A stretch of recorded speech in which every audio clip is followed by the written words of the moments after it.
आप देख रहे हैं PB news Uttar Pradesh. Channel को लाइक एवं सब्सक्राइब करें, बेल आइकन दबाना न भूलें। आपका झारखंड का 1,36,000 करोड़ रुपया केंद्र की सरकार दबाए बैठी हुई है। ये वो खनन का पैसा है जो आपको मिल जाना चाहिए था।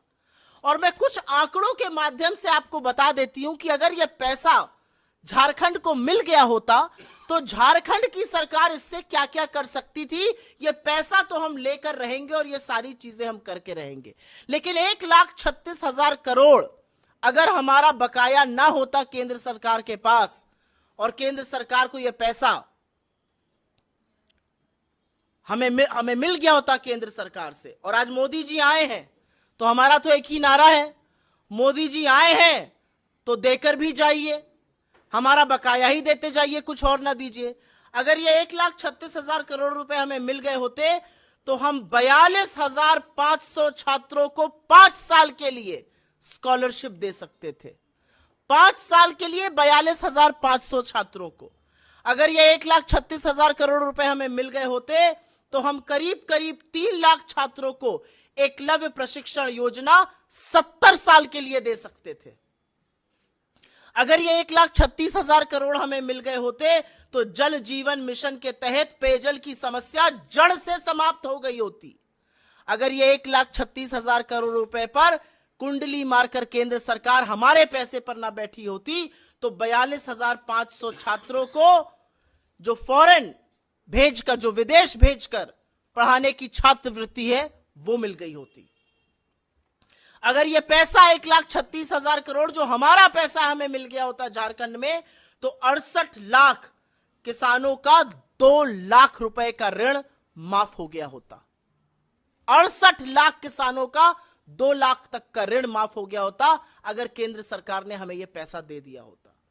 अगर यह पैसा हमें दे दिया होता तो 68 लाख अबुआ आवास बन जाते, लेकिन यह पैसा हमें नहीं दिया गया और उसके बावजूद भी हमने जनहित और जन कल्याणी योजनाओं में कोई कमी नहीं आने दी। आपके साथ ये आंकड़े इसलिए साझा किए क्योंकि चुनाव का मौसम है और जुमले की बारिश करने वाले मैदान में उतर चुके हैं और बड़ी बड़ी बातें कर रहे हैं। तो उनसे ये सवाल पूछना है कि प्रभु सब कुछ तो ठीक है, 1,36,000 करोड़ हमारे कब दीजिएगा? दे दीजिएगा तो हमारे बच्चों का, हमारे युवाओं का, हमारे वृद्धों का, हमारे गरीबों का भला हो जाएगा।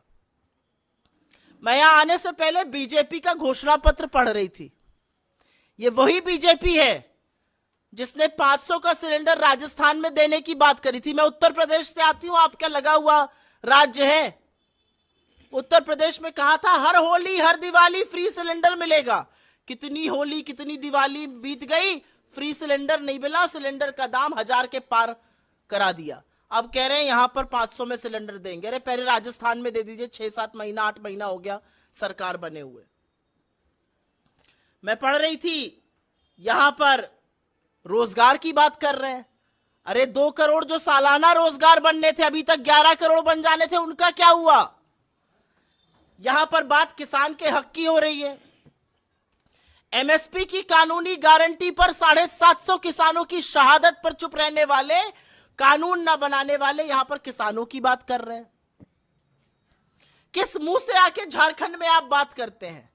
आपके मैनिफेस्टो में सरना धर्म कोड भी नहीं है और असलियत यह है कि सरना धर्म कोड यहां की सरकार ने पास किया और 2 साल से आपके पास आपकी स्वीकृति के लिए दिल्ली में पड़ा हुआ है और आप उस पर कुछ नहीं कर रहे।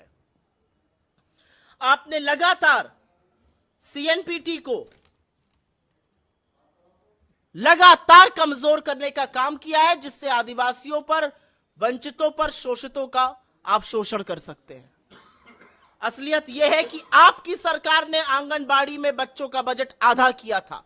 आपकी सरकार ने बुजुर्ग पेंशन को कम किया था। उल्टे हम अब सर्वजन पेंशन देने जा रहे हैं। पहली बार हिंदुस्तान के किसी राज्य में 50 वर्ष से ज्यादा के उम्र के व्यक्ति को यह पेंशन मिलेगी। अमूमन 60 साल से ज्यादा पर मिलती है। आपने 11 लाख राशन कार्ड खत्म किए थे, हमने वो बहाल किए और हमने नए लाभार्थी जोड़े। बातें बहुत है करने को, लेकिन यह सच है कि चाहे वो सरना धर्म कोड हो, आपसे सवाल पूछा जाएगा आपकी मंशा क्या है, आप क्यों आदिवासियों के संस्कृति पर, उन पर, उनके हक पर, उनकी जमीन पर, उनके जंगल पर, उनके जल पर कब्जा करके अपने पूंजीपति मित्रों को देने की फिराक में रहते हैं? सब लोग देख रहे हैं कि छत्तीसगढ़ में सरकार बनते ही कैसे वहां पर लाखों पेड़ काटकर आप अपने पूंजीपति मित्रों को देने का प्रयास कर रहे हैं। इनके लिए एक कुर्सी लगा दीजिए यहां पे। असलियत यह है कि ओबीसी का जो आरक्षण था वो 14% था, हमने बढ़ा के 27% किया, और केंद्र सरकार इस पर तैयार नहीं हो रही है। हमारी इन चीजों को स्वीकृति क्यों नहीं मिल रही है, यह सवाल हम जरूर पूछना चाहते हैं। और हम यह भी पूछना चाहते हैं कि औनी पौनी हल्की बातें करके चुनाव के मुद्दों से भटकाने वाले लोग आखिर में क्या चाहते हैं झारखंड के लिए? आखिर में वो क्या चाहते हैं झारखंड की जनता के लिए? वो क्या चाहते हैं झारखंड के गरीबों के लिए, यहां के आदिवासियों के लिए, यहां के मध्यम वर्ग के लिए, यहां की महिलाओं के लिए और यहां के युवाओं के लिए?